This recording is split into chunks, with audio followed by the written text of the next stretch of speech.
Thursday Thrills.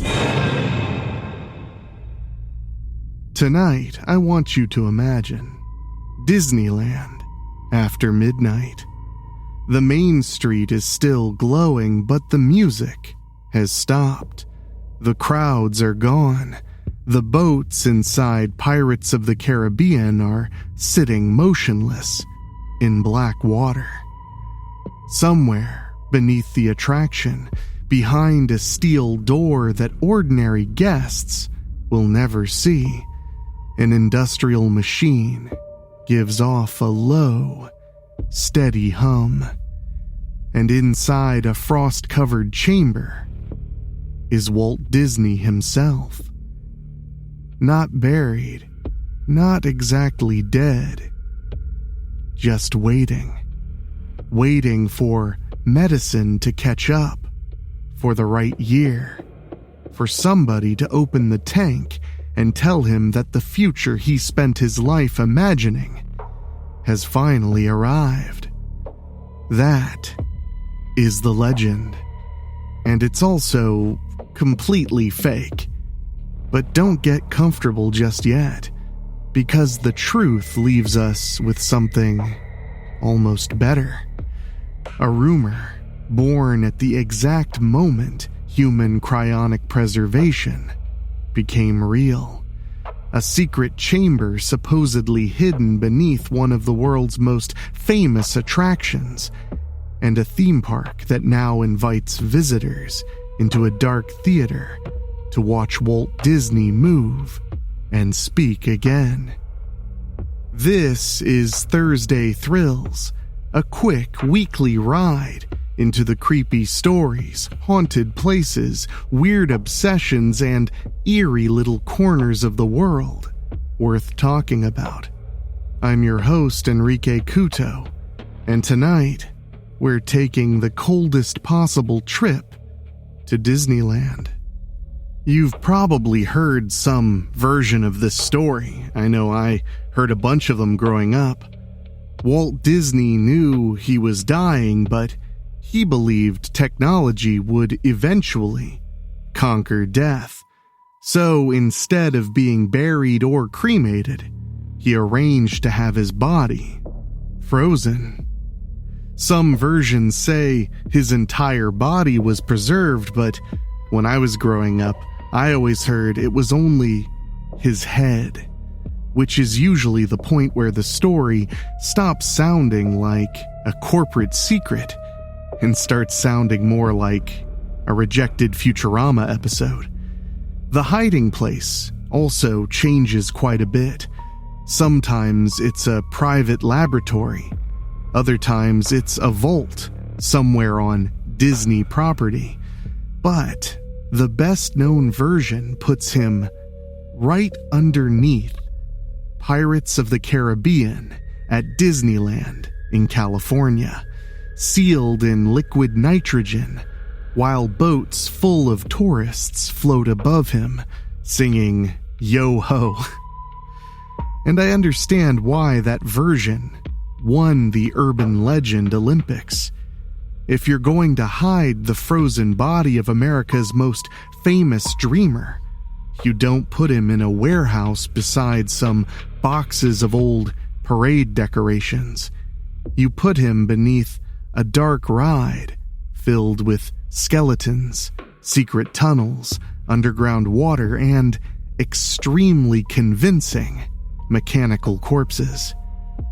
The ride practically writes the rumor for you. But here's what actually happened. Walt Disney died at St. Joseph's Hospital in Burbank on December 15th, 1966. He was 65 years old and had been battling lung cancer. 2 days later, his remains were cremated and his ashes were placed at Forest Lawn Memorial Park in Glendale, California. His daughter Diane later wrote that there was no truth to the claim that her father wanted to be frozen. In fact, she doubted that he had even heard of cryonics. I don't know if I buy that one because he was a futurist after all, but I digress. That should end the story. There is a death certificate. There was a cremation.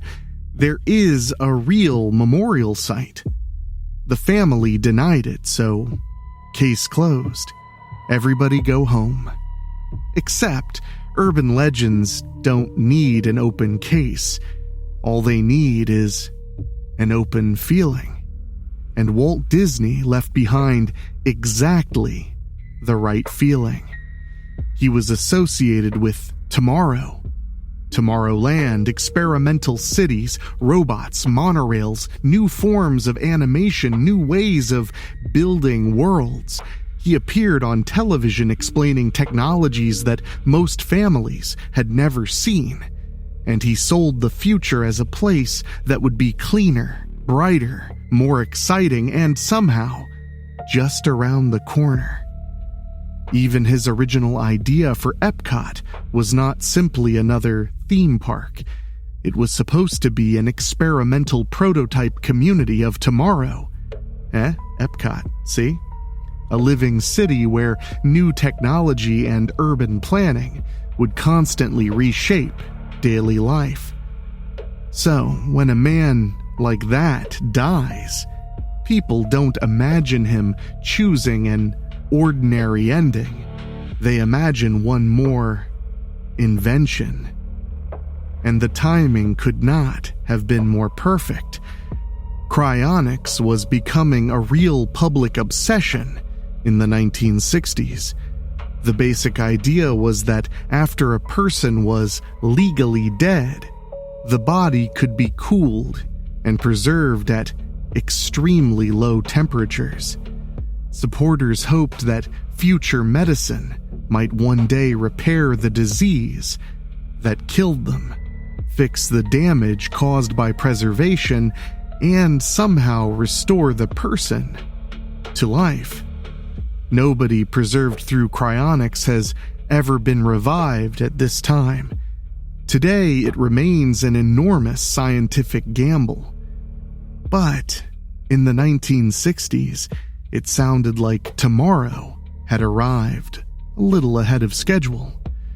Robert Ettinger's book, The Prospect of Immortality, helped popularize the idea in 1964. Then, on January 12, 1967, less than 1 month after Walt Disney had died, Dr. James Bedford became the first person cryonically preserved with the intention that he might someday be revived. Think about how neatly those headlines would collide in people's minds. Walt Disney, the famous futurist, dies in December. A man is frozen for the future in January. The public doesn't need proof, it only needs to connect two dots that were never actually connected. Then the tabloids supplied the spooky details. One early version of the legend told of a reporter who disguised himself as a hospital orderly, slipped into a forbidden storage room, and saw Walt Disney's body suspended inside a metal cylinder. Now, is that a trustworthy eyewitness account? Absolutely not. Is it a nearly perfect urban legend scene? Hell yes. You have the unnamed insider, the disguise, the locked room, the shocking glimpse of something powerful people do not want you to see. Then the witness escapes and tells the world, but somehow never produces a photograph, a document, or anything else that might ruin a perfectly good story. From there, the rumor needed a permanent home. Pirates of the Caribbean was still under construction when Walt died. It opened at Disneyland on March 18, 1967. Just a few months later, and it was one of the final attractions whose development he personally oversaw. That made it irresistible. People already knew that theme parks had backstage corridors, control rooms, maintenance areas, and entire pieces of architecture hidden from the guests. Disneyland was designed to make you wonder what existed beyond the painted wall, behind the false storefront, or underneath the track. So why not a cryogenic chamber? Why not a secret room beneath the pirates? Why not one final hidden attraction with an audience of exactly one?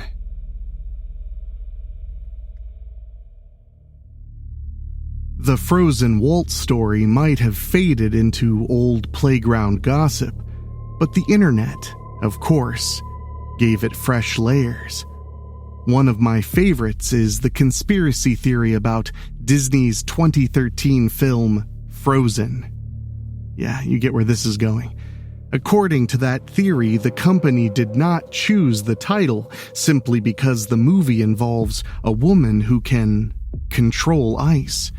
No, the title was supposedly selected so that anyone searching Disney Frozen online would get pages of Elsa, Olaf songs, toys, and movie clips instead of stories about Walt Disney's frozen body or severed head. There is no credible evidence that this was the plan, but it is a beautiful example of how urban legends protect themselves. Search for Disney Frozen, and you see Frozen. A believer can point at the search results and say, "See? It worked." The absence of evidence becomes evidence of how powerful the cover-up must be. That is conspiracy theory judo. And then Disneyland did something that feels as if it was designed by a folklore professor with a dark sense of humor. On July 17th, 2025, Disneyland opened Walt Disney: A Magical Life inside the Main Street Opera House. The attraction begins with a film about Walt's life. Then the experience culminates in a recreation of his office, featuring the first Audio-Animatronics figure of the man himself, Walt Disney, ever to be created. The figure moves. It speaks using Walt's words, assembled from recordings made across decades. It gestures in the office while visitors sit in the dark and listen to the founder of Disneyland address them once more. To be clear, this is a tribute, right? It's not sinister. Disney Imagineers spent years trying to create something respectful, inspirational, and recognizably human. But place it beside the old legend, and it becomes brilliantly uncanny. For nearly 60 years, people claimed Walt Disney had used futuristic technology to preserve himself until he could return. Disneyland's response, intentionally or not, was essentially, "We didn't freeze him, but we did build him again." No secret laboratory was required, no miracle cure, no thawing process, just archival recordings, painstaking design, advanced robotics, and the storytelling technology Walt himself helped pioneer. The legend promised that Walt would come back when the future was right for him. Now a mechanical Walt stands inside the only Disney park he ever personally walked through, telling new generations about his life and his ideas. While that may not be a resurrection, from the back row of a dark theater, it gets close enough to make the hair on your arms stand up. And maybe that's why the frozen Walt rumor has lasted so long. It was never really about whether someone could produce a cremation record. It was about the strange way Walt Disney became inseparable from the company he created. Most famous people die and leave behind their work. Walt left behind a world that kept expanding in his name. His voice remained on film, his signature stayed over the castle, his face appeared in documentaries, exhibits, statues, TV specials, and corporate history. The parks kept presenting themselves as extensions of his imagination. Every new attraction could be described as something Walt would have loved, wanted, approved of, or dreamed about. The company didn't need to preserve his body. It preserved the idea of him. In a way, Disneyland itself became the cryogenic chamber, a sealed, carefully maintained environment where the past is repaired, repainted, updated, and sent around the track one more time. The attractions grow older, but they're not allowed to die normally. They close, reopen, receive new faces, new voices, new machinery, and another chance to perform. And I don't mean that to be criticism. Honestly, in a way, it's part of the magic. But it's also a little spooky when you really sit down and think about it. So no, Walt Disney is not frozen beneath Pirates of the Caribbean. There is no hidden tank humming under the boats, no emergency thaw date circled on a calendar in some underground control room. The truth is much simpler. Walt Disney died in 1966. He was cremated. His ashes were interred in Glendale. But the story people wanted from the legend has finally happened in its own peculiar way. Technology advanced. Disneyland opened the curtain, and Walt began speaking again. So the frozen Walt Disney myth, in many ways, came from a company, an entertainment powerhouse that simply would never let him die. That's actually a lot creepier than the idea of a human popsicle under Pirates of the Caribbean, if you ask me. In a way, maybe they're simply prodding the idea of his corpse every day to get a little more cash and a little more excitement for the audiences. Until next time, drive safe, keep your headlights on, and be very suspicious of any cold air coming from behind a door marked cast members only. Come back tomorrow for more fear. Until then, lock your doors, as if that will help.